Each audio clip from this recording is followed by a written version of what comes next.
You ready? You want me to count down, John? No, I'm ready. Okay. I'm just waiting for you. We got money. Okay. So let me put it on me real fast. Introduce you. But see, I can't listen to it because it's gonna have feedback.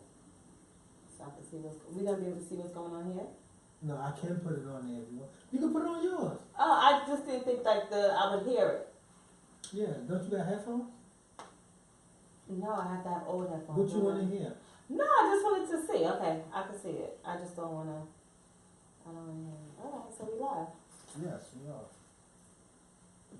I don't know what name you want to use. What name you want me to use for you, though? I can. Just Lulu? Lulu can be fine. Okay. So we You get on my nerves, man. introducing Lulu. And I can tell them my name and Lulu. All right, we done done. Yeah, so we got money. Look, you stressing me out right now. All right, my bad. My bad. Do your thing then. So, we on it, Robin? Oh, hey! Hey, girl, hey! What's up, y'all? It's me, Lulu, a.k.a. Kisha, Okay. a.k.a. BK Kisha on Instagram, Twitter, and everywhere else. Don't So, worry. what we chatting about? Yeah, so what we chatting about, y'all? We Criminal justice. Criminal justice, okay. We can talk about criminal justice. What we want to talk about? Entrapment. Oh gosh, what about entrapment? Well, first of all, she So, in other she's about a me? professor. Right. Okay, so a little bit about me. I'm Okay. Lulu. I'm from Bed-Stuy, right? And the boring stuff is I have a bachelor's degree in criminal justice and a master's degree from John Jay in, I can't remember anymore, public administration. So I work for the, do policy for the city of New York, and I blog, and I also teach criminal justice at BMCC. Right. So that's the boring part, right? Okay. So that's it. I don't take myself real serious, so lighten up. And I like to travel and do fun stuff. So what we talking about? Black. self-entrapment. So? I mean, not self-entrapment, but entrapment. Mhm. Just the if someone have a record and that word entrapment is in the law, right? Yes, your due process. But Yes. but is it still applied to you? It's applied. Even if you have a record? Entrapment. So you're like mixing things up. Your record is your record. If there's a situation, like a new situation that you're in, you are protected by the Constitution, right? In terms of being entrapped, like you committed a crime that you would not have otherwise committed had you not been entrapped by the police. Your due process rights are protected, but they violate you every. It's really that's possible. It's like a catch-22. Yeah, it is a catch-22 because I think it's probably the previous record that makes it harder for you to defend yourself in terms of that being a valid defense. No matter how many years that went by. I mean, come on, we know this system is shady, right? Yeah. So, like 10 years.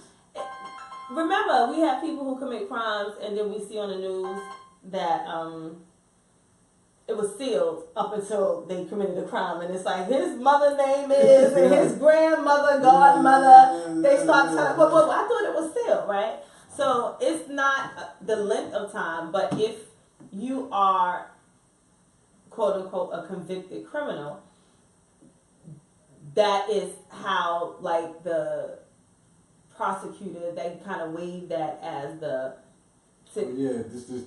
to discredit your credibility. Yes, to discredit your character. It's solidified. It's to discredit your character, right? So if you don't have any criminal history and there is a situation where entrapment could have happened, again, the kind of lawyer that you have. But see, I had a very good Stanley Hogginsburg. Are you familiar with him? He's a real good lawyer. I had copped out 2 or 5 or 10. one day, this guy called me and he told me he in trouble. So not too long, right down the block from here, Snyder and Albany. This ain't our hood. We just No, but this ain't I what get I it. mean. Mhm. And look, it was crazy because why you lure me all the way from that stop all the way over here? Mhm. So he keep calling me. His name was Brandon. He kept calling me like 27 times. So he telling me that he's in trouble. You know. So the whole time this is happening, he's working for apparently the police. They pulled him over, Mhm. and I guess he was high. So I guess they turned him in an informant right there and was like, on the spot. right on the spot. If you give it it somebody with a gun, we'll let you go. He had a CDL license, and he didn't want to lose a CDL license. Oh, okay. So they turned him right there. So now I'm wondering why he's calling me so much, but I don't know what's going on. So when I finally answer, I'm like, what's up? You calling me so much? What's up? He's like, yo, dudes are shooting at me. I need your help. Help me get to my car, please. Okay. I come over there with him to make a long So you story think that's short. entrapment? It was entrapment. Look, I'm gonna show you what entrapment was. When they had him call me to bring a gun outside, that was entrapment. Because I outlawed a gun under the impression that he was. But first of all, the weapon is illegal. Yeah, but it So, don't matter. It's no. still entrapment. It's just saying. They just saying that this is what they twist the law. What they try to say is that the entrapment don't apply to a person like me. But they do have a word like how it's entrapment, but say entrapment will probably apply to a first time offender. Entrapment can apply to anybody, but you have to be specific about every case. Circumstance is very specific and different, right? So they all have their own nuances that are different. So I hear what you're saying about entrapment. Okay. But just in terms, it says a crime that you committed a crime that you would not have otherwise committed. Under Had false you not pretense. No, you went outside with a gun. That Okay. it's Now, an let me show illegal you. weapon. All right, Mhm. look, you're right. I agree with you. Right now, listen to this. To do something illegal. Listen, okay, look, you call illegal, right? Now look. Now, that's all fine. I'll take that, right? Now, if you the officer of law, put that in your report. If this is what happened, then put it in your report. They not mentioning that they pulled this dude over. They not mentioning that he was high. They just saying that this Because man that was their terms for him. They're not gonna, Okay. because then that's be like, okay, but they hold because they're not allowed to make offers. Okay, but listen what I'm saying, I know this, but their report was still false. That's against the law, as if you can't make a false report. Now, when the same dude that lined me up went to go get that ticket that they pulled him over, remember, anytime you get pulled over in Brooklyn for a moving violation, you don't go to downtown Brooklyn. You go to Manhattan Court. He went to Manhattan Court and that same ticket that he wrote, it disappeared. It wasn't there no more. So now my lawyer like, where this ticket at? Because I got the original right here. Remember, y'all said y'all don't know Brandon. Y'all said I ain't pulled him over. Hey, go the ticket right here. Where the other part of this ticket? You know what I'm saying? Now, that was big ammunition because I copped out to a father 10. Mm-hmm. So now a cop out is hard to get back. I mean, hard to take back. But you have to have good reason. Now when he brought this, first of all, the lawyer, Stanley Hogginsburg, if you look him up, he a very good lawyer. Now when he brought this forth to the DA, and I'm telling the judge, I'm like, yo, they lying. The judge said, how did y'all get that gun? He said, I don't care about the gun. How y'all get it? Remember, y'all had to make a false report. That obviously, the way y'all say y'all got this gun, it didn't happen. How y'all get it? Now they want to start coming down because, the truth is coming out. Because it was lying. The dude that told me went down there twice and got on recording in front of the DA and told him twice that the police made him set me up.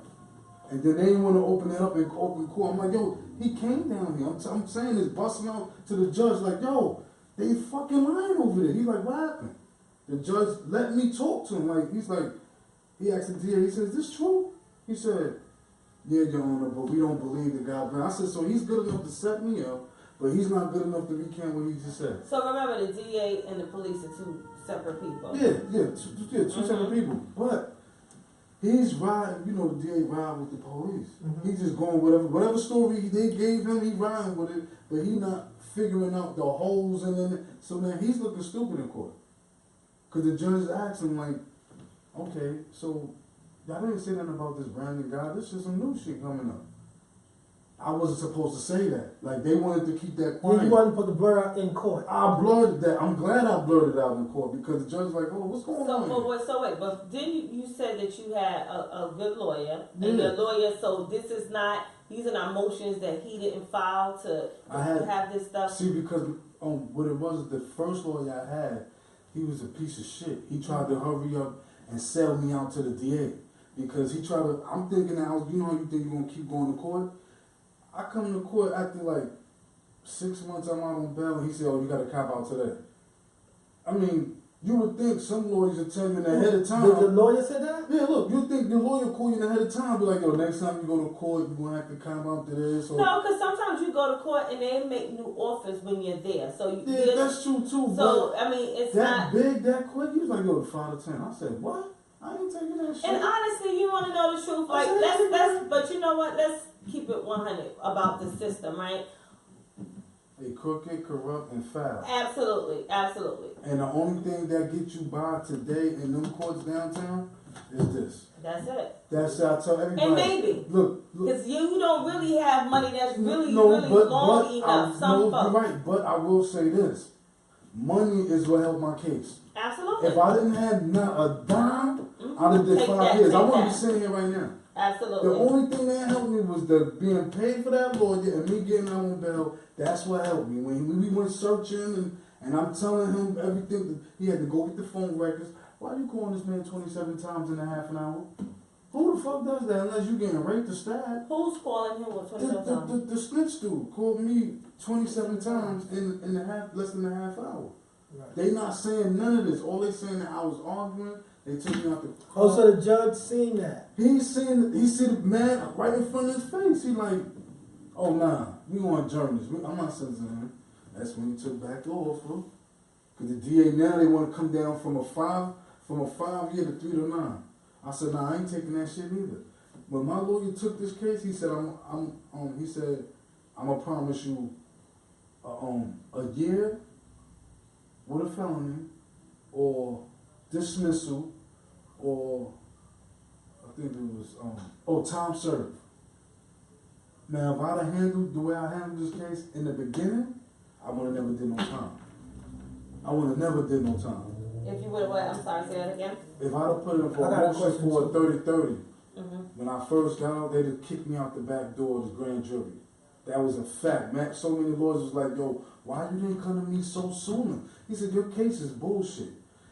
You can't, look, if the police lock you up, right, it's their duty of the law to say exactly what happened. Now, we all know that they lie. It's okay, not to lie, but cover your lie. Now, it's not my fault. I'm not dumb enough to not just sit there and just go for that shit, because I'm not. If y'all call me red-handed with a gun, cool. I own it. Put it on the report. But nah, not when you saying I'm arguing and you took me out and you arrested me and that was it. Nah, something happened. Oh, because the car. Well, nah, I'm like, nah, that ain't what happened. I'm telling the judge, right in open court, that ain't what happened. He like, what happened? I told him exactly what happened. Right in open court. Now they go from, remember, I got up to a 5. So he listened to what you said. I right in open, because it's not like, it's a certain, you can't be disrespectful, you can't, it's certain You way. can be held in contempt. You're not supposed to directly supposed to, address unless you're asked. So you supposed. That's why you have an attorney to represent you. But when my lawyer was going, like, the judge seen how frustrated I was. I ain't gonna use the word angry. He seen how frustrated. He's like, yo, let him talk. And I hurry up and said everything I was supposed to say. He said, yo, I'm gonna adjourn this shit. Yeah. I'm gonna adjourn this for 2 weeks. He adjourned it for 2 weeks. I came back to court. He see everything. He see all the bullshit. So now I ain't really have to say nothing. Now they coming down from 5 years, 3 to 9, 2.5 to 5. I went to go cop out to the 2.5 to 5. They miraculously gave me a 2 to 4 nonviolent. Now, this is to a person that don't know, it might sound good, but it's not. It's still a trap off. Look, I hear what you're saying, and all of that is, but you're saying that you're using the term entrapment, and it wasn't necessarily entrapment. Yeah, he woke up, son. No. He said he back up. Who that? Black Marky said he. Marky, what up, Marky? But look, look, you see it. Remember I told you that I covered to 5 years? Let me tell you what they did. They miraculously gave me a 2 to 4 non-violent, right? But treated it as a violent. Now, 2 to 4, they made me do 3 years off of it. I went to a parole board. I had my earned eligibility. I had 2 earned eligibilities. Still hit me. Went to another parole board. Hit me for no reason. I mean, they hit me, but they coming out with miraculous reasons. So one day, I went to go see this counselor, and she said to me, "Yo, I got something. I want to show you something." I'm like, "All right." She said, "Come here. Don't say nothing." She said, "Don't say nothing." The counselor said, You're showing her booty? No. No, but I'm wondering why she said, she's telling me not to say nothing. So she said, "Just walk with me." So I said, "Okay." She took me in her office, and she got on the computer. She went like this. Took the whole computer and went like that. Yo, don't tell nobody I showed you this. This is my for you, she showed me. So I'm reading my for you, and I'm like, she said, "Is this you?" I said, "Hell no. I ain't do that." She said, "Well, look, something fishy going on. You got this shit in your folder. Call your lawyer and tell me get this shit out your folder before you go to the board." Don't you know I went to all 3 parole boards with that shit in my folder? That I went to somebody's door and tased them. That's violent, my nigga. That's violent. That's what they said. Listen to the bullshit they did. They give you a non-violent for the gun, but they treated it as a violent. Like you think you got over for the 5 years. You understand what I'm saying? Like we take back your 5 years. Yeah, you shut us down for the 3 to 9, and yeah, you thought you was under the impression that you were gonna get a 2.5, and we gave you a 2 to 4. But let me show you something. You still gonna do 3 years. We still treating your case as violent, and when you go to work release, you're just going through the process that's going to sit in front of them. You're still not getting that, and that's what it is. You CR. That's exactly what they did. Look, I was eligible for work release, went to work release. Another one that showed me like, "Oh, what are you doing here?" I said, "I got a non-violent." He said, "You went to somebody's door and tased?" What are you talking about? He said, "You went to somebody's door and tased?" Relax. I said, "I ain't tased nobody." I said, I got caught with a gun, that's it.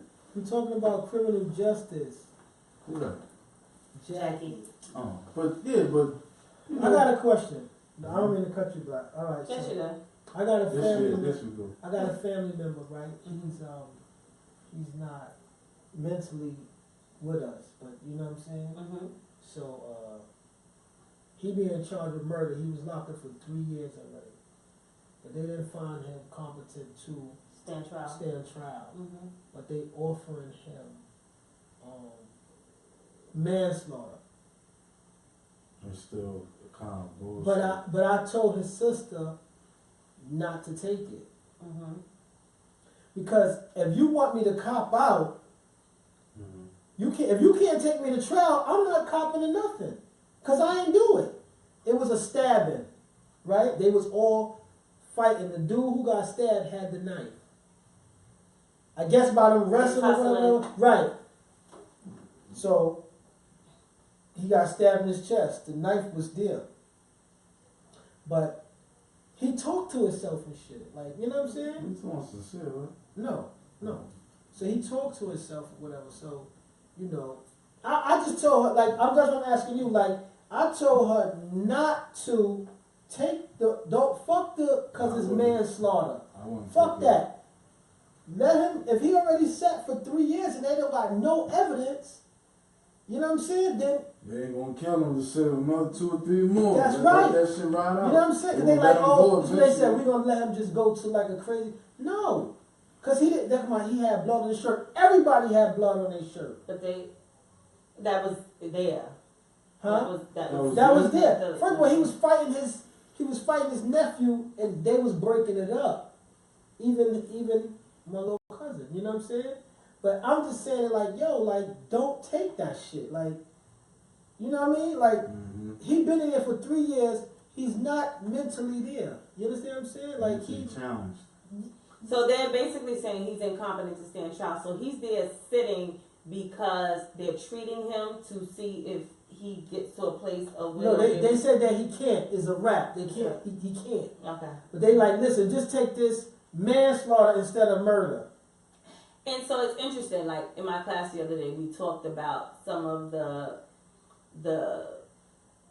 challenges and the benefits of dragging court cases out, right? Because there is, because the courts are terrible. It's horrible, and 90% of cases are plea deals. Only 10% of cases go to trial. Yeah. So that's basically as backed up as the court system is, and only 10% of cases go to trial. So that means they thrive off of these deals, right? So it's 90%. That's a lot. Yeah. 90% of cases that's are plea bargains. All the cases. And it depends on what data you look at, because some say 94%. It's still almost saying like It's the same. It's the same. Almost damn near all the cases. Yeah, so practically all cases are resolved with a plea deal. But there are some benefits to a trial.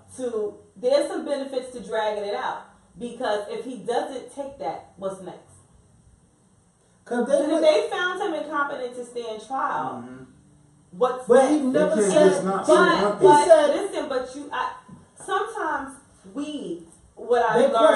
what I've learned is sometimes we make these blanket statements, and it's a lot more technical and complicated than that.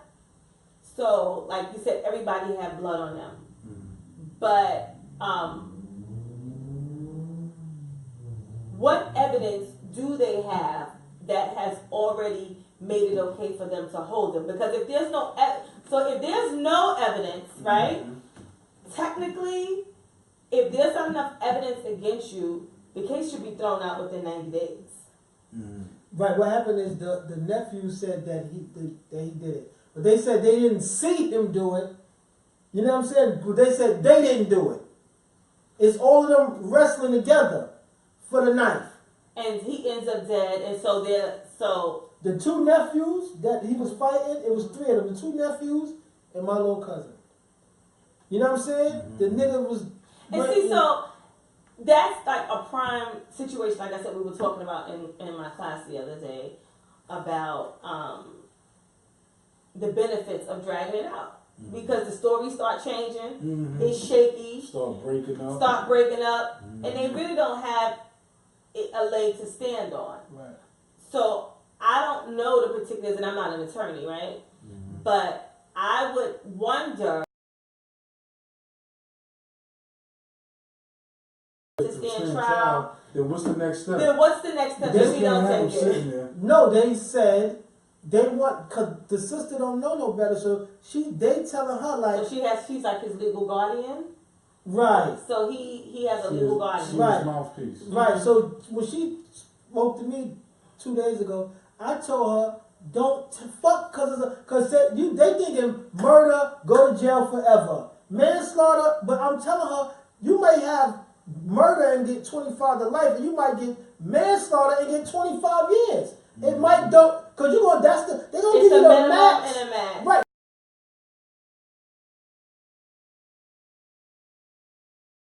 You might as well get which carries 25 years. Yeah. So that's what I'm trying to tell her. This is the shit they be doing.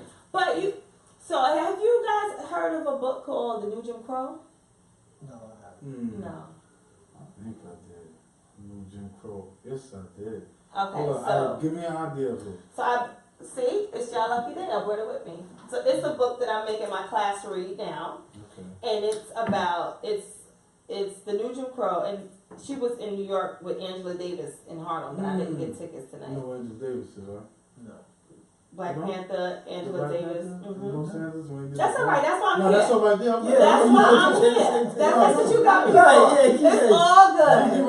It's all good. I'm No, but I'm saying no. Okay. But Angela Davis was like on America's Most Wanted list at one point. She was a part of the Black Panthers, and now, of course, she's a speaker, author. She does all these amazing, they great accused things. her for doing a bombing in Los Angeles, California, rather, in the courts, and she ain't had nothing to do with it. But remember, then the government was conspiring to lock But up. she fought them though. Yeah, she did. She fought them. She fought them like head on with like, 'cause she ain't had no choice but to fight them. Just like who was it? Huey Newton that was fighting just like her, and he. It was a bunch of them. Huey Newton and who's on exile in Cuba right now? Asada Shakur. And look, they broke her out of prison. Guerrilla warfare. They broke her out of prison. They came over here and took her out to jail. She was alleged to have killed a state warfare. trooper, and she was in prison, and she escaped from prison, and now she's on exile in Cuba. I was with a good brother that locked up named Jalil. His daughter in California was with her. He also Lately, he was in I went to newspapers. Cuba last year in September, but I know a couple of friends who got to meet her in Cuba, but now since they had relaxed the requirements, like that allow a lot of people to travel, she's kind of really been under the. She's back because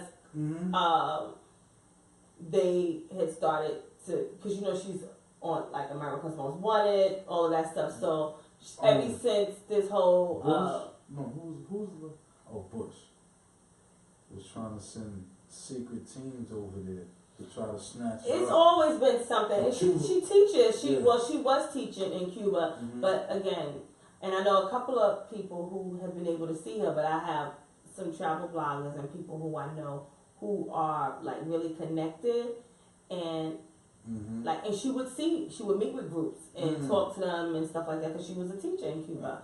But since the travel requirements have gotten relaxed and different stuff, it's You ever heard of Geronimo Pratt? absolutely. You read his book? Yeah. Last Man Standing? Wasn't that a good book? It's a very good book. But back to this before I get distracted, because my attention span is at 0. So this is a book. It is Mass Incarceration in the Age of Colorblindness, and so this is a book where she talks about this mass incarceration and saying that it's the new Jim Crow. So we went from slavery to Jim Crow to mass incarceration, and it's basically this systematic legal way that But ain't it modern slavery? well, that's what it is. Mass incarceration. So that's what we're saying. So we went from slavery. And what was slavery? Slavery. We know what slavery was. And then we went to Jim Crow. What was Jim Crow? It was legal segregation, legal oppression. Black kids don't have books while the white kids have books. So it was a way that when slavery became illegal, they made life so hard for black people that you still was oppressed, and the situation was created where you still basically lived under very similar conditions. It just wasn't slavery anymore, right? And so then once Jim Crow kind of got broken up in the 60s because of the civil rights movement, where you're able to vote now, you're able to do certain things. So what do? We create this new caste system of mass incarceration. I don't know if you've seen 13th, the documentary, but the beginning of 13th, it's on Netflix. It gives you this picture of how, remember like the old comedians, they were like... No, you're black, just or But black. before that, they were like the... Color their face black. Yeah, they was the entertainment. And then once changes started to happen, even if you saw how they like drew black men, it was very like intimidating and scary and like monsters. Exactly. To create this image in your head that you had to be afraid. That you had to be afraid. And after the civil rights, during the civil rights movement, particularly when they started to desegregate the schools, so there's this case called Brown versus Board of Education, that Thurgood Marshall argued before the Supreme Court, saying that segregation was a detriment to kids. And they used that doll test. I don't know if you've heard of it, but it was a doll test done by a black husband and wife psychologist or psychiatrist team where they gave kids dolls, and of course they migrated to the white dolls because white was better. So he used that test to help win the Supreme Court case. That's how schools got desegregated. And at the time, Thurgood Marshall was he has a movie out right now, Marshall. I saw it last week. But how was Marshall? yeah, it was How was that excellent. movie? It was I've excellent. been waiting for that movie to pop up on the fire still. It was excellent. He's Yeah, I such a saw bum it. ass.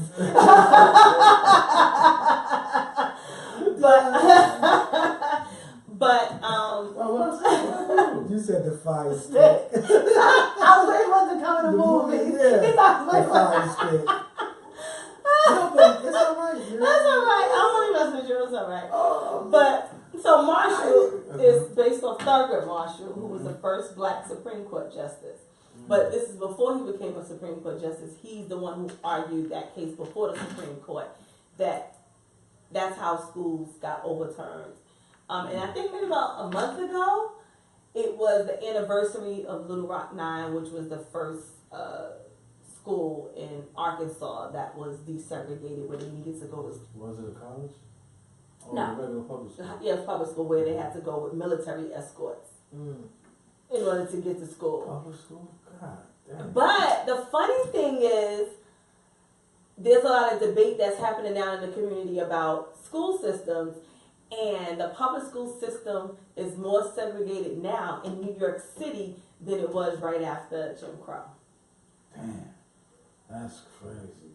So when you see people like fighting to get their kids in charter schools and all of these to provide these different opportunities, it's very interesting how some of us who may not know the history, we don't realize how we really haven't made it far. But anyway, the new Jim Crow, it speaks about how mass incarceration has become the new way to oppress Black people. Because if you put all the Black men in jail, if you think about the 80s, what happened in the 80s? Crack.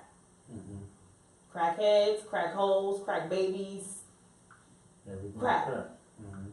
Meanwhile, Rockefeller drug laws, right? This is the war on drugs, and she talks about the war on drugs really being a war on Black people, war against Black people, because that's what it really became. Because we started to criminalize crackheads, right? Meanwhile, if you got caught with coke, you got less of a sentence than you did with crack. No, crack ain't but crack is baking soda. It's less pure. So you get more time for a. You know why? But it was a Black drug. I know exactly why. No, because they say that you is a chemist and it's no, they can say what they want. What I'm saying is, no. I know that. That's not what I'm saying. No, what I'm saying, but not because they say. Right. We need to move a step back. Why do they say? They say that because that's the Black man's drug. Yeah. Because how can you get more of a prison sentence for a diluted form of a pure drug? So in the 80s, AIDS come about, the war on drugs, i.e. the war on Black people. Now you sending Black men away to prison. You snatching all the babies out the home. Everybody's in foster care. Everybody's all over the place. But now, modern slavery. So now you're getting all this free labor. And New York, well, Brooklyn, I know the borough president did a lot of work with the census. And because if you was upstate in prison, when they do the census, you got counted for Sing Sing, Ossining, New York, or wherever you were in prison at. When you get out of jail, prison, you ain't living in Sing Sing. So why the hell are they getting money for you when they count the census to pour into their community?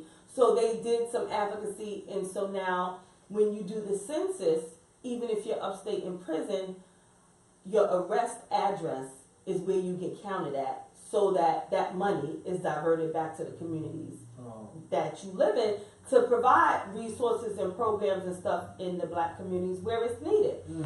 But now when we look at, so they snatching Black babies out of homes, crackheads, these crack holes, these crack babies.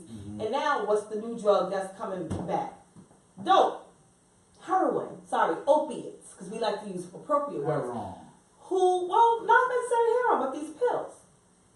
Everybody's on this pain management medication. Mm-hmm. So, but when you look at who is the face of that right now, white folks. Mm-hmm. And what are they doing now? Ain't nobody snatching no babies. Ain't nobody calling them dope fiends. What they doing? Mm-hmm. We must treat them. It's a medical condition. And now, so when we look at and it's a term called structural racism, where these are systems that were built to oppress black people. Structural race, yeah, that's what structural. Because the way It's a the way format of it's a- even built, it was built in a racist structure. Because none of these systems, welfare wasn't built for us. We are proud. If you look at black people, we weren't even. When you look at the Constitution, right? This Constitution that you're supposed to have rights uphold.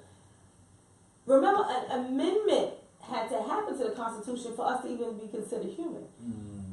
Because you weren't even a human being as a black person. Yeah, you wasn't so the Constitution considered as a wasn't human even written for us. Mm-hmm.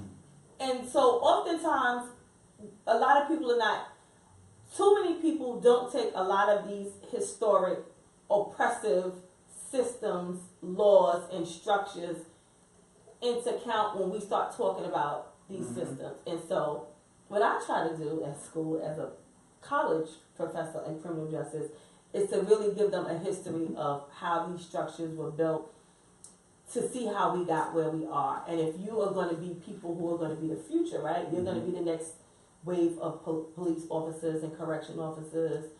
Then you need to be a little more cognizant of what we criminalize. Like the other day, I heard about the shootout right on the corner of my block on Rogers. That it was all over the news. It was on Martins and Rogers. Well, I mean, I don't really watch. People were calling me, waking me up out my sleep, asking me if we were okay because it was at the corner of my block. And when we think about stuff like that happens, right? But we don't talk about how so much of the money has been taken out of the communities for programs and all of these things that we saw were helping people of color. You know, so, you know, we can all have an opinion about that. You never listen to the anthem? No, what's the anthem? I mean, the president, like, Y'all went all around my shit, but go ahead. No. But no, I thought I answered you in terms of, I would drag it out. Okay. I would drag it out. Drag Because out, like I said, but it sounds to me though, like there's a piece of information that you're missing. Because I can't see how they say he's incompetent to stand trial, but take manslaughter. Why? Yeah. Why would I? Yeah, that's. I would really. So like if he does it, then what? I mean, has she asked that? If he doesn't She's take supposed that to go plea, see the lawyer. She ain't coming back. This is what she's. yeah, I would ask her to find out if he doesn't, then what? Because that just doesn't make sense to me. That doesn't make sense to me. Well, I gotta see. I'm just saying what she told me, but I know he was locked up for 3 years for that. Yeah. And he was like in a group home, and they got him like a school type thing. They went and got him. He was in custody in a group home. No, he was like he used to like go to like he Like was he lived like in a lived facility. there, right? He used to come home on the weekends and shit. Okay. And then when the real shit, then they went and got him. You know what I'm saying? Okay. Yeah, but I would see, because that just doesn't even make any sense to me. Like, how you gonna say he's not competent, but then take? Because they want him, like you said, they want him to cop out. Because they thinking like, all right, you're gonna go to trial, then all right, you don't have murder, but you're gonna just take manslaughter. But what I'm saying is there's a piece missing. If you're saying, when you're saying you're not gonna go, I take those words differently, right? Because the words that you use determine like what we're talking about.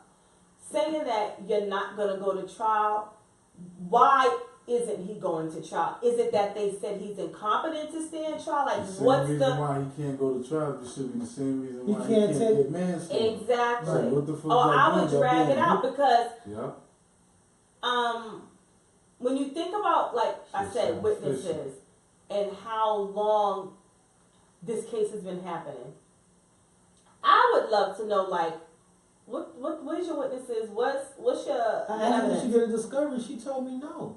Yeah, so yeah, she needs to. I said, you ain't get a discovery yet? She said, no. I think. After 3 years? Oh, I was giving this. She ain't bugging. Yo, word, they supposed to vent. But you know what though? It probably. He has a public defender. Look. I'm not gonna say that it ain't one, but I don't see how they can get a discovery if they can't. Something happened because the grand jury said there was something to move forward, right? They've been holding him that long. So that's what I'm saying. There's a lot of holes here that need to be filled in before we can start making these blanket statements, is all I'm saying. What I've learned being from the hood is we just be saying stuff, and there's a lot of technical things that are happening that are being left out, and while they may seem small, they're probably the biggest part of the piece. They're a big piece of the puzzle. So I can't, and again, I'm not an attorney, but I can't in confidence say whatever because it just feels like something is missing. Right. And maybe she's not asking the right questions. That's what I said. I told her I need to speak to him. Yeah. But that don't sound right to me. Like how you saying that he can't go to trial, but just take manslaughter? Then they still gonna bust his head. Still gonna bust his head. You know what I'm saying? They gonna bust his head. That's and the just tricks but the games they play though. But these are murder just got life, That's and manslaughter you get 25 They years. play games with the words. Yeah. But then I just say that words mean a lot. Like if someone says may or shall, that's not an absolute. May could mean maybe or maybe not. Yeah. So I don't like. I'm very intentional when I use words, and I'm very intentional when I'm listening because those little things that a lot of people are not paying attention to, they make a big difference, especially when you're dealing with law. Right. Everything is gray, which is why, it depends on how good of an argument you can make. And so, theoretically, it's the prosecutor's responsibility to prove beyond a reasonable doubt that you did this, right? And it's the defense's responsibility to kind of make sure that person's due process is protected, but also to kind of poke some holes and make you question in the story. Yeah, because they questioned him, and he said what he said. I was breaking up the fight. And that's what bothered him. And that's for the whole. It's not really no story. Yeah. It's not really no. It's not like he said. It's not. And and it's interesting. There's this YouTube clip with this black guy who's a prosecutor. I think he's from Boston, and I showed it to my class, and he's talking about. I forgot the term he used, but just making a better choices as prosecutors with the power that you have. So it's interesting that we're talking about this because this week. So every time I cover a topic for my class, I try to get somebody that's actually doing it. Because I was a probation officer at one point in my life, but that was like over 10 years ago. So, I can give you an overview. I can give you the theory about it, but then it's the people who are actually doing it that can tell you, nah, that don't happen like that. So I try to get people in the field. So this week we were actually just going over the court system. And so I had a former prosecutor come speak to one class and a former defense attorney come speak to my other class. And the biggest thing that the former prosecutor had to say is she had handled 500 cases. And she worked for Brooklyn. She had handled about 500 cases, and maybe less than 10 of them went to trial. So again, these are all plea deals. Think about that. Cause the dudes don't be what they be nervous when you say trial. Niggas be like, because because when you're thinking about that worst case scenario, if you blow that trial, right, and she doesn't do that anymore, and now she's a director at like a. Yo, I don't mean to cut you, but I had this is no lie. Like it's a long time ago, but I shot somebody, right? And they was like, I knew I shot the nigga. You know what I'm saying? And they came and locked me up. So I was like, now this is you know how you go through central booking and all that shit? And the lawyer came, we went upstairs, and they wanted to give me time right then and there. Cause I was like, I did it. Like, you know what I'm saying? I did this shit. Well, fuck, you know what I mean? They said 5 years. So he came, you know how they come to downstairs and talk to you? So he talking to me, and I'm like, whatever. He's like, all right, well, something recess, some bullshit. I didn't even know. It was my first time getting locked up. And I was like, all right, whatever. I'll take it. You know what I mean? So somebody in the bullpen was minding my business. He was like, you about to take 5 years, shorty? I'm like, yeah. He like, why? I said, cause I did it. Like, I shot the nigga. He was like, And so that's another thing. So when we think about, O.J. Simpson's case is referred to as the trial of the century, because in like academia, he did that shit. That's what He did. it's called the trial, and that's what just Got made away me. with it. That's too. what just made me think about Cause that. I forget my shit. You probably won't forget your shit. But anyway, he told me, yo, when he come back, tell him you don't want that shit. He said, tell him you don't want that shit. Long story short, that shit went to order protection and a fine. Exactly. And let me tell you why. Because the dude was on parole and he was running from parole. So, you understand what I'm saying? So he's a fugitive. How you telling on somebody and you want it? And they gave me an order protection and a fine. Word to mama, son. And I was going to take the 5 years. So this is what I'm saying. There's this idea of legal guilt, which is different from actual guilt. It's, again, you have to prove it. The burden of proof is not on you. The burden of proof is on them. Right. So it's not your, I mean. But you be like, man, I know no, I did this. but it's. Let me say one more thing. I'm going to just say this last thing. Because I know you. No. So, I was on parole, right? Mm-hmm. So, I wasn't supposed to go out of town. I went out of town, right? I went out of town for a whole year. I was going whenever I wanted. I get caught. I get a ticket. Like, running a stop sign. Boom. So, I get the ticket. As soon as they, like, if they can write you a ticket, it's nothing. But if they run your name, then that's when it go. That's when it go to parole. So, what happened was, now it gets to the parole, they call me, whatever. But I got the ticket in December, like 20-something, because I had a New Year's party. So it was December 20-something, and I had a party. So they didn't catch me till March. He asked me about the ticket, I said it wasn't me. So now in March, June, I'm going to Jamaica. So he told me I can't go. So this is how it started. So he told me I can't go. I said, yo, I'm going. Motherfucker, you might as well get your cuffs and violate me because I'm going. So he was like, no, you're going to have to go see the judge. So in federal court, your parole officer can't violate you in federal court. You have to see the judge. The judge has to listen to the case to violate you unless you waive your right. There's no parole in feds. Right. So now, I know I was going out of town. I know I was dead wrong, but the judge was saying like, okay, well, you have to prove this. You know what I'm saying? That he intended to go. Oh, he went. He went. Okay. You saying all these people seen him, but it was true. I got a ticket. As soon as I got into town, one of my lights was out. The cop gave me a ticket and just told me, get the light fixed and send that I paid for the light. That's it. Then the police, that was like 3:50 in the morning. 11 o'clock in the afternoon the next day, the police ran in my man's crib. I swear on my mama.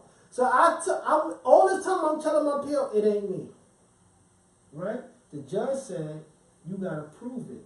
Now, we going to trial for even if I'm going to get violated or not. So I said, I'm tapping my lawyer and I said, yo, listen, I just want to go on my trip. You know what I'm saying? It's going too far. No, It's going too far. You still talking about the trip? Yeah, fuck what they talking about. If I'm going to Jamaica, everybody. So I'm like, I said, listen, I just want to go on my trip or whatever. He was like, listen, he said, I forgot the word he said, but he was like, yo, if you cop out right now, the judge gonna want to know why. So you have to tell him what you Out did. your mouth, what you did. What you did. Word for word, action for action. Exactly. And you can't even slip not one time. Or he gonna wear your ass out. That's right. That's exactly how that shit goes. So he told me to be quiet and let the judge talk, and then you know what I'm saying? Mm-hmm. See what the judge say first. So the judge was mad old. This nigga, when he sentenced me, he had a Band-Aid on his head. Know what I mean? So he was mad old. So anyway, long story short, what happened was he told my PO and the DA to bring the cop that gave me the ticket, the cops that say that I was in his house, and somebody else. Oh, and what happened was, say like I was on the phone and they had called my wife because I didn't have a phone. She three-wayed me. So the lady asked me, have I ever smoked marijuana? I said, yeah. I said, yeah, I have. So she said, you got to take a drug test tomorrow. So I went to the drug test. I don't smoke weed. But I said, yeah, but in the paper she said, yeah. So now let me get to the Jamaica shit. So now I paid for my trip in January, right? But in April he said I couldn't go. So when the judge seen the shit, he was like, so why he said, so why you told me you couldn't go? He said, cause he asked me this, you know what I'm saying? So he said, well, this says January. I said, Your Honor, I go every year, and you know that anyway.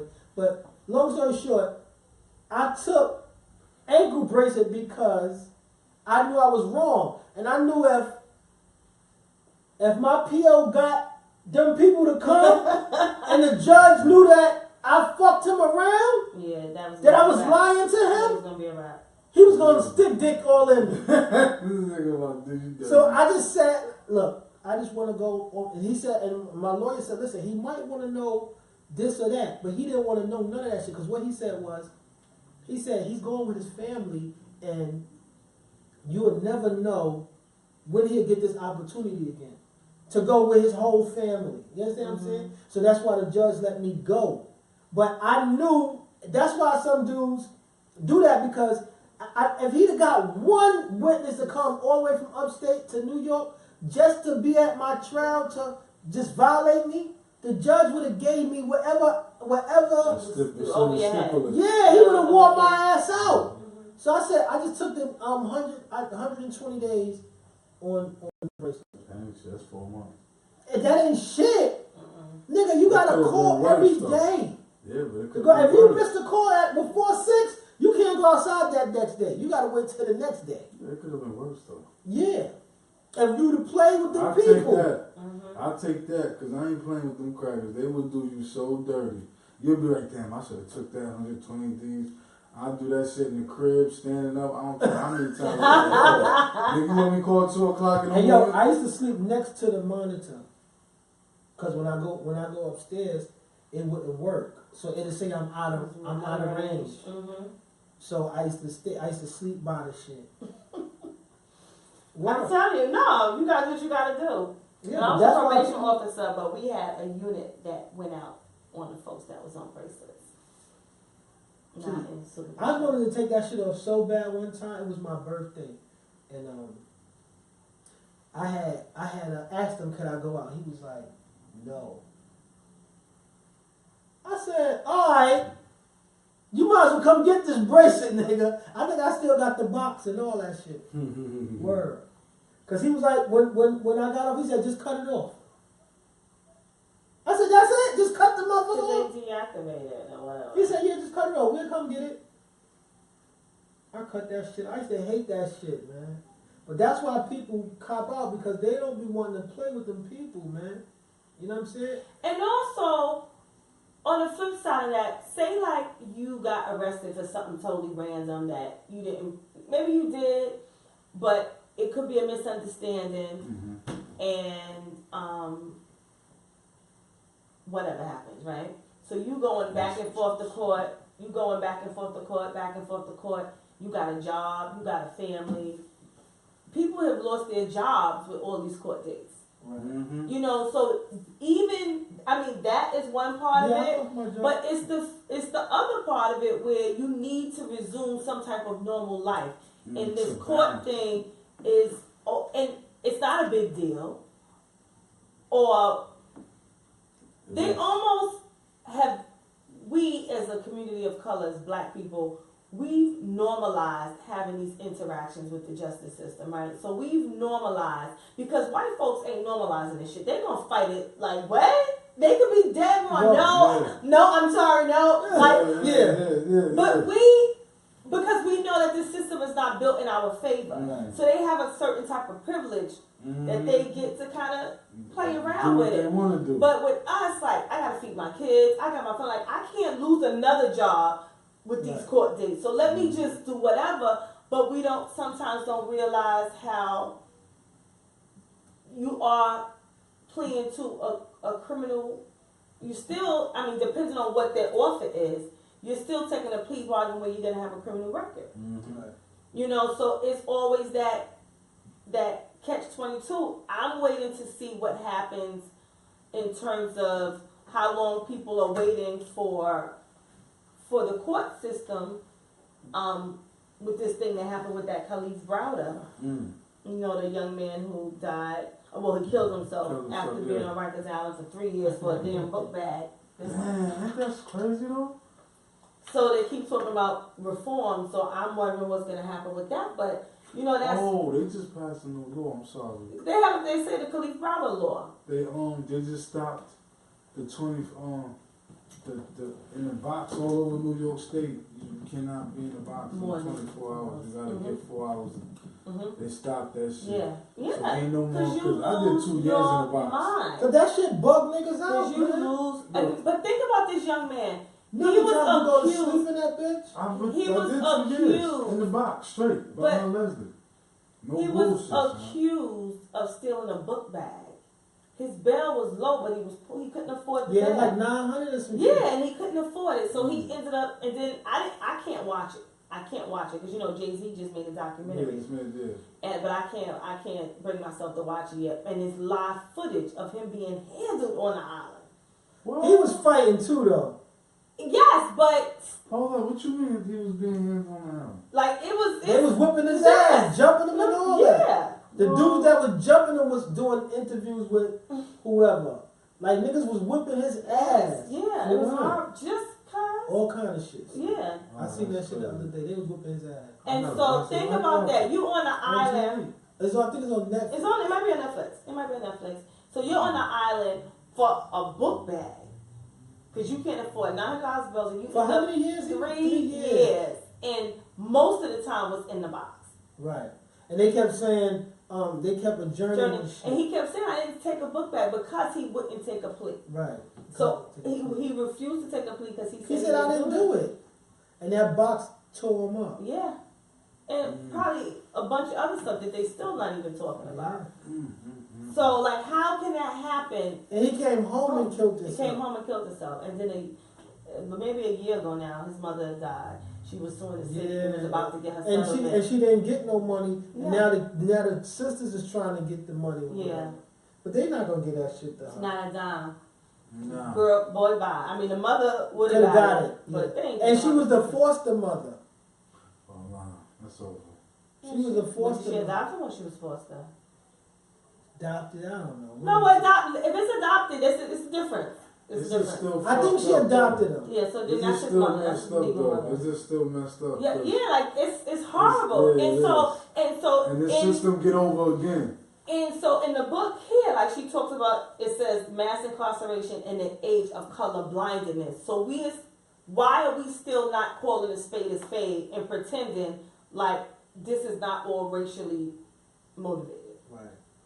And so Michelle, the one who wrote the book, she's actually an attorney in practice in California, and she is, a big proponent of this whole criminal justice reform, and she's actually featured in 13, if you haven't seen it on Netflix. Mm-hmm. But it's really interesting because none of this is coincidental. Mm-hmm.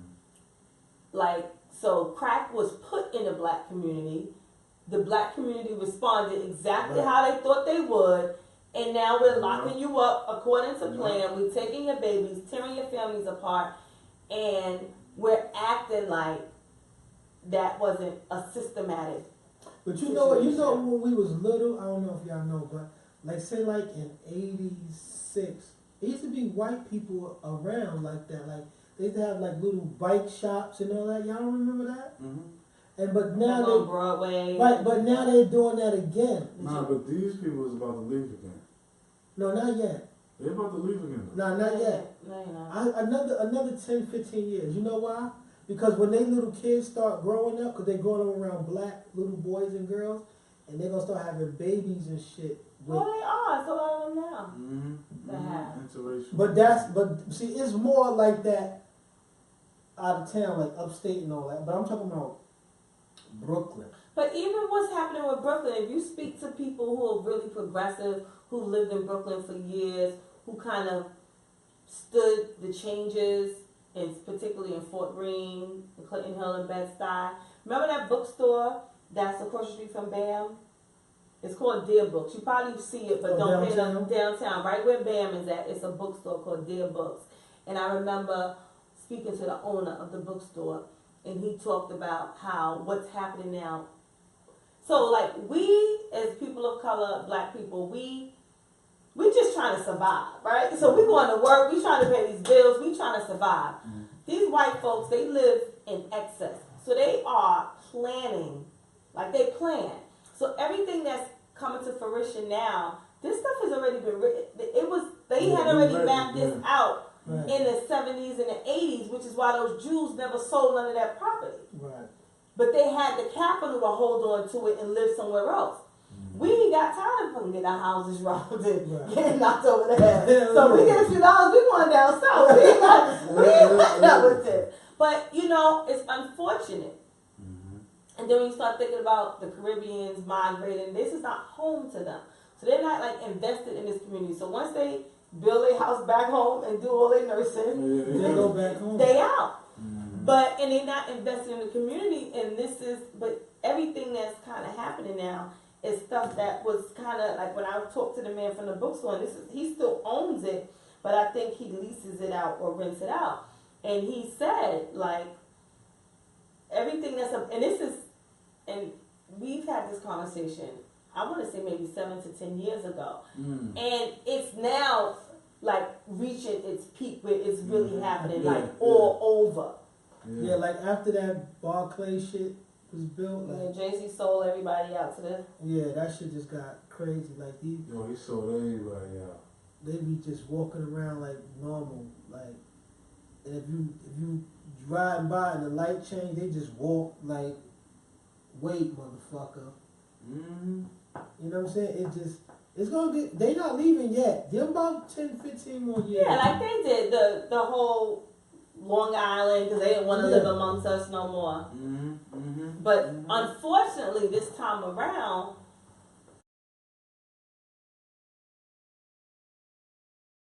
they cannot afford to live here. Yeah, that's crazy. Like they cannot afford to live here. Like it's real. I mean, they make it work now. You know, projects is going to be too expensive. not going to be. They said no. Hold on. Let me tell you. My girlfriend works for transit. She lives in the projects, in Fort Greene projects. Her rent is $1,800. Cause they said they're condos or some shit now, right? Yeah, I have another coworker live in Red Hook projects. It's an older lady. She retired. She raised her family in the projects. She had a 3-bedroom. She's a grandmother. Her grandkids are big, and she had to finally, right when she retired, downgrade because both her and her husband work for the city, and they don't have positions. They make a lot of money, but whatever. And I think their rent, this is about 3-4 years ago, was $1,300 or $1,400 to live in Red Hook projects. You paying and somebody next door paying $67 and she in the rent arrears. Oh yeah, you said. You know, but think about that. And then now, even again, when we think about in the projects, They weren't built for us. They were built for poor white people. Right. Anytime we start benefiting over it, they're gonna change the rules. But now, with a criminal record, you can't live in a project. Yeah. Against the law. But think about this. That's So, fucked up. but think about this. I'm Kisha. I got my 15 and 17-year-old son. Somebody do something wrong. He's home. Where he supposed to go? I'm his mama. Oh, y'all getting out. But no. So then, this is what they force you to do. You take him off your lease because you have to show them he don't live here. So you take him off your lease. He hanging in front of the building doing nothing wrong. They come by and do a sweep. Let me see your ID. You trespasser. I live here. No, you don't, because we scan NYCHA. You don't live here. So this is how they entrap us. It's not entrapment. Don't stop using that word. All right. But this is the systematic way to keep you like oppressed. It's oppression. It is modern day slavery. I ain't gonna say entrapment, but I'm gonna say trapment because it sounds every bit of trapment. Like it's just like a mouse and a cheese, and you keep setting the person. Entrapment is like entrapment is like this. Like say like if, I'm gonna just give an example, right? This is cocaine, right? Right? This is cocaine, right? And like you had a dude to call you and say, yo, I'm in trouble to. You know what I mean? And say this is cocaine. And if you got an informant to call you and say, yo, you been giving him cocaine. Now if he call you and say, yo, listen, I need you to cook it for me. That's entrapment because he know that'll give you more time. You know what I'm saying? Mm-hmm. So the coke is less time, but if you cook this and bring me crack, you're going to get 30 years. This might get you 2 years, but this is going to get you 30 years. Now that's entrapment because, you know what I'm saying? You asked me to do that for you. It's not like I brung it to you. You know what I'm saying? Hey, let's cook this. Right. You asked me. You are a cop, and you asked me to do this for you. You understand what I'm saying? That's entrapment. So, say I know that helps on my case. I get pulled over in the car, and I. So you on both the knowledge. Come on. You on both the knowledge. But if I ask you to bring me a gun outside, that's still entrapment. Say it again. If I ask you to bring me a gun outside, that's still entrapment. No. He asked you to come help him. No, he asked you to come help him. But he still asked no, you he to said, help me. He said bring a gun? Anytime, look. He said, yo, did he say bring a gun? And now you see, look I at just want Lena to with the word. You didn't like Lena. Choose your word. This is the law. This is the law. You cannot trick nobody to bring a firearms out in front of police, in front of authority figure. That's against the law. But he called you because he knew you had guns, and he know if he called you and said, come help, you was bringing a gun. That's what I'm saying, though. It's still, honest, it's still no, Black. No, it's not, Black. Okay. You know why?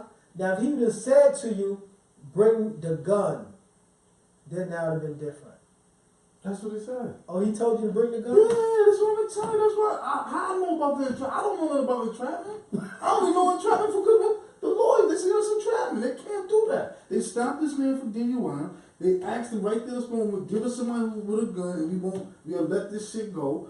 And that's exactly what he did. You cannot force somebody in front of an authority figure to bring out a firearms, and they sitting there right there. That is against the law. That is entrapment.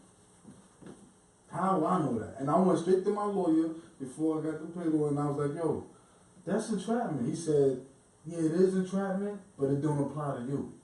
I'm like, how the fuck it don't apply to me? He said, because you already have firearms on your record, so it don't apply to you. I said, that don't make sense. I said, entrapment is entrapment regardless of what I got on my record. But this is what he said to me, so I had to keep asking everybody. I said, so you telling me if I got a prior entrapment don't apply to me? Like, that's almost saying that I'm not even human. Right. No, let me tell you one more thing about me. So, what else let me tell y'all? Oh, so I had a case in the state, right, and got thrown out. So in the federal system, you have to plead to something. Like I can plead to a fine. And that's not either a misdemeanor or a felony. So that's not a violation. It's not. You know what I mean? So now my case got thrown out. My state case got thrown out. My See the back of this right there? Sure. Mm-hmm. my PO, he wanted to violate me for that. So he said, this is what he said to me. I said, yo, how you gonna violate? Because he wanted to give me 3 years for that. I said, how you gonna violate for me for something I wasn't charged with? He was like, because you supposed to have did this while you was on supervised release. I said, that don't make sense. He told me, I know, it makes sense. we don't gotta make sense. Mm-mm. No, Yeah. they don't. They This don't. is what he But told he me. was right though. I said, what? He said, we don't gotta make sense. This is what he told me. He said, let me tell you about this state. If you get caught drinking and driving, right, you gotta have the breathalyzer and all that. He said, but if you get caught in this federal, we don't need none of that. I try to tell my class Yo. that, like, feds is gangster. They don't, But, yo, you know the listen. good thing about it though? You get off federal parole quicker than you do off state parole. No, you such thing don't. as parole. No, you're not. The All that maximum- good time and all that bullshit, that shit is that shit is whack. But remember, but I hear what you're saying. But remember, in the feds, it's this mandatory sentencing, mandatory minimums, and so your ranges. What's the event? But isn't it some type of advantage that you get? With what? The feds? Mm-hmm. Fuck no. They can decide if you're gonna run your time concurrently or not. Listen, the nigga, from state, Yeah. like they supersede that. Yeah. So the nigga told me that shit. I was nervous. Like, I'm thinking I gotta do 3 years, cause you know what I'm saying. These niggas don't be playing. Look. So again, we going to court, and they locked me up on my birthday. Came to my job. Now listen, they violated me, so they came. Now he could have told me he was gonna do this, cause I already spoke to him like 2 days before they came and got me. So it was like 5:30 in the morning. I'm driving the school bus. I didn't get on the school bus, but I'm there. So my man was like, what? Your phone? Oh, my man was like, yo, just don't come. You know? I'm like, fuck, what they gonna do? These niggas locked me up. So they gave me a bail on my own. I had to sign. That's your bail in the Fed. If you sign your name. Mm-hmm. So I signed wherever I left. So now he just did that for me to be. That's gonna lead up to me violating. You know what I'm saying? He locked you levels in. to it. Right.